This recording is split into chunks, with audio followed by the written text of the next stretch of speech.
I'm a writer, um, and I take liberties sometimes with things I like, and especially actors and actresses I like.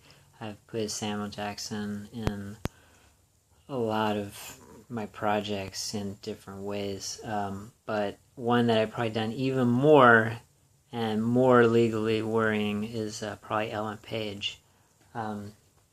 One thing I've always wanted, I wish there was a project between those two. I think it'd be great, like to have the two as main characters.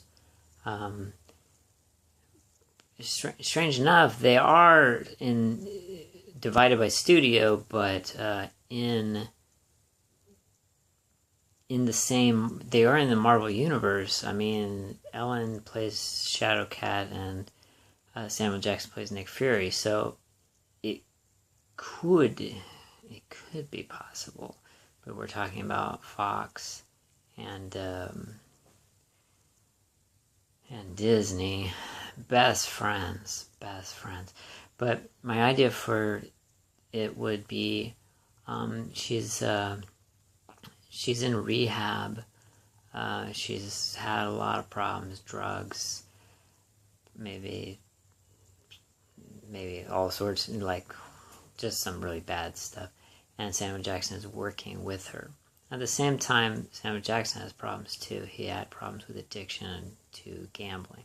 He's getting out of that debt by doing all this private work. He's very good at what he does, but he's really trying to get out of his debts. And that kind of comes to a head when his final debt is going to be paid. He is fake kidnapped. This is just a silly thing I'm throwing out. It's really a celebration of his final debt payment.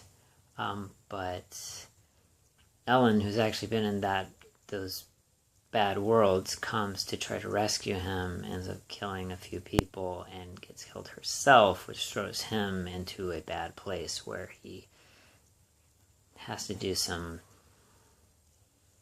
things. Some violent things.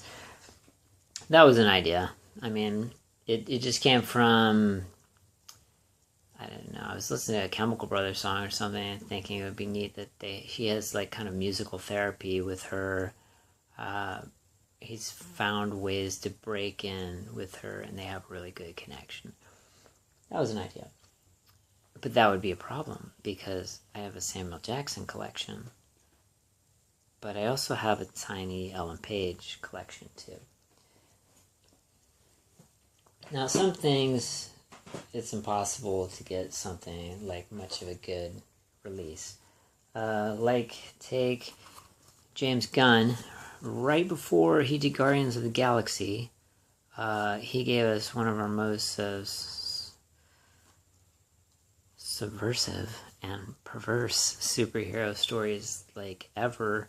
What the heck's his name? Ryan Wilson from The Office, and Ellen Page really being about as crazy funny as I think I've ever seen her.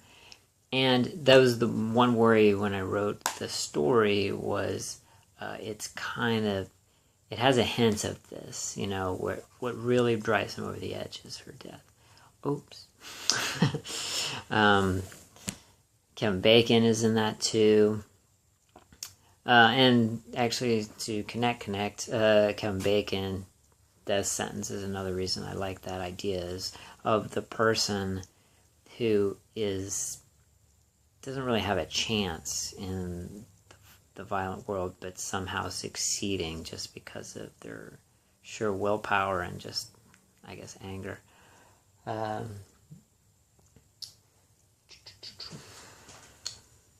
I ever had a time machine, this is a steelbook of an American crime, and I wrote a short story with Ellen Page, and I submitted it, and it was all about making a time machine to stop what happened to the real life girl in this story, and wanting to take her with me, but then us both going over the scenario in our heads of what would happen to us if we did that, especially her. She might disappear completely, or she would be a completely different person if the movie didn't exist. I would have never known about that person. You know, time travel, I think time travel just can't possibly exist, because the moment you change a little bit, you change everything, and what do you got then? I mean, Back to the Future is got a lot of really good thought on it. I don't know, bottom line is you got James Franco, who shockingly doesn't play, I think it kind of paints him like he's going to be the bad guy, and he's not. Catherine Keener is. And this is just a horrifying true story. And it just makes me horribly sad. It makes sense this would be a German steelbook, because the Germans really like the steel and like the really dark parts of life. I get tricked into this. At least I didn't pay too much for it. Ellen deserves another Oscar nom. Ellen Page? No, they're talking about Ellen Burstyn. But you know, she's barely in this film. This is such a trick, such a tease. Not really a good film. Don't watch this film. Don't waste your time. On the other hand, some of the best. Hard Candy.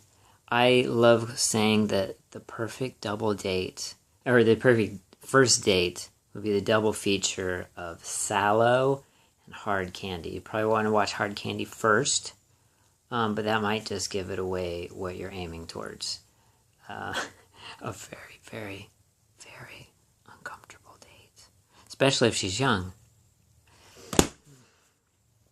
Great movie. One of the first times I really noticed, the first time, of course, I noticed because I was watching Juno. Let's just throw that out there. Juno is up there. I bought that first, then I found this in Australia. It's a Tic Tac box. It's an orange Tic Tac box. Come with a soundtrack too, like a little mini soundtrack. This is just the best, and this was why I think one of the reasons I started kind of collecting all this stuff, because I liked her a lot, and this was this solidifying moment. Like, okay, I'm gonna follow this person around, like film-wise, watching her movies. Don't follow her. Just leave her alone. Okay. Just leave people alone, you know? You can follow their Instagram or social media. It's like, but don't send them bombs and insanity. You know, to think of the people we have killed, the peaceful, sweet people we have killed. Stop bothering people. That goes for TMZ, all that kind of stuff. Just leave people alone. Do you want to be kicked when you're down? Do you like that? So I was watching this. I actually, even though she's had some bad stories about Brett Ratner, I do like Rat Pack, and I like a lot of Brett Ratner stuff. I think I know a lot of people do not like this film, and they've actually have a huge disconnect in it, but of course we've heard worse stuff about Bryan Singer. So I like this because there's about 80 X-Men in it. One of them is Shadowcat on Page. When I saw her, I had seen this, then I saw Juno, and I was like, this girl is so familiar. I just watched Juno because people said, watch Juno, it's funny, it's hilarious. And then I was like, oh, she's Shadowcat, right. And Shadowcat was actually one of my most awaited, X-Men that I wanted to see. That and seeing the Ecstatics Fat, that was pretty sweet.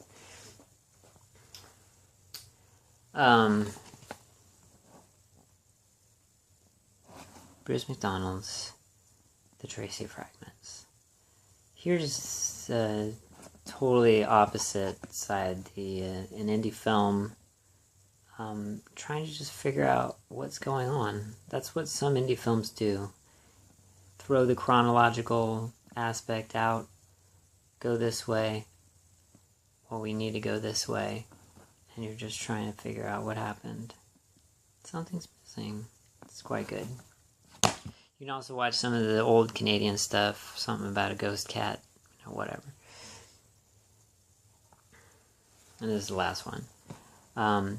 Ellen Page, as a conservative who falls in love with one of her relatives.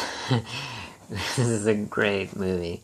And actually, for people who have any problem with Sarah Jessica Parker, which I'm somewhat one of them, I don't really like her. I never cared about Sex and the City. Most stuff I'm like, this is a great example of her doing a great job. This and the Strangers with Candy movie, she's very funny in that too. Actually, the whole cast, great movie about the problems, smart people are still have major social problems. I've often been called, like, I had a friend who always say, man, you're like the smartest guy in the room. Must be so lonely. And that is going to haunt me forever.